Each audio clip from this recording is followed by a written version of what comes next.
Hi children, been a long time since I saw you. As you can see, my hair's growing, a bit out of control because I can't find any barbers anywhere. Other than that, everything is fine. I hope you're all fine. Today I'm going to read you The Small Good Wolf by Mary Rayner. Hope you enjoy it. There was once a small good wolf. One morning he was out for a walk in the woods when he saw a human being coming towards him. Keep away from them, he'd been told. But he was not only small, he was brave as well. So he did not run away, he sat down and waited. The human was old and mean. She threw a stone at him. The wolf ran behind a tree. Then the big bad human walked back along the path to her cottage, and the small good wolf came out from behind his tree and followed her. He thought there might be some food there. She went inside and shut the door. He sat down under a tree. After a while, smoke came up out of the cottage chimney, and after some more time, the old woman came out with some washing, which she had hung on the line. Then she went in again. "I'll wait," thought the wolf. He was hungry and still hoped there might be some food. Soon the old woman came out again. The wolf lay very still.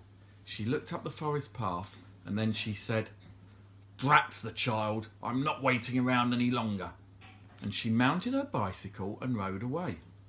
The small good wolf hoped she might come back, but she didn't.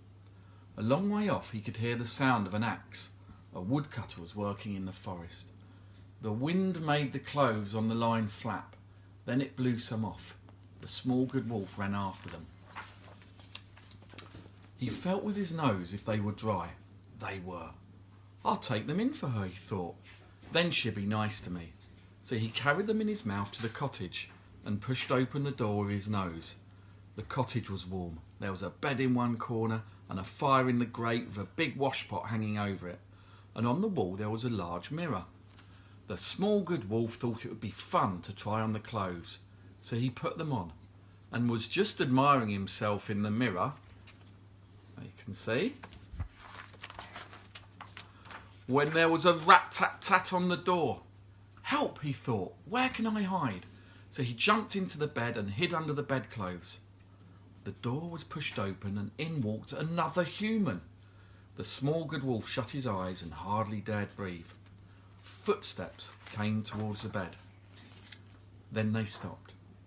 He opened one eye and looked. She was holding a basket with some food in it, a loaf of bread and some eggs. "Oh, Grandma," she said, "what big eyes you have." "What a nutter," thought the small good wolf. "Doesn't she know a wolf when she sees one?" But he thought this might be some kind of game. "I'd better play too, or something nasty might happen to me." So he opened both eyes wide up and said, "All the better to see you with, my dear." "Oh, Grandma," she said, "what a long nose you have." "All the better to smell with, my dear," said the small good wolf, sniffing hopefully at the food in the basket. But she didn't give him any. There's the picture. "Mean too," he thought, and put his tongue and licked his lips. "Oh, Grandma," said Little Red Riding Hood, for it was she, "what big teeth you have."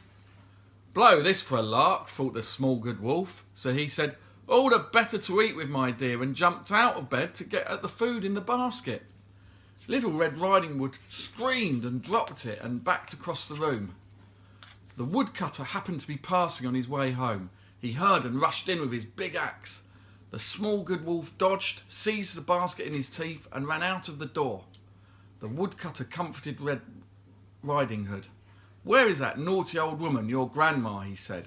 "She should have waited in for you." Just then there was a scrunch of wheels on the gravel outside, and the old woman came home. When she heard what had happened, she felt bad, but she didn't say sorry.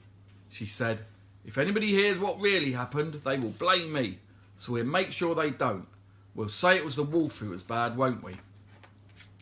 The small good wolf ran home to his cave with the basket of eggs and bread, and shared it with his brother and sisters, and they were very pleased.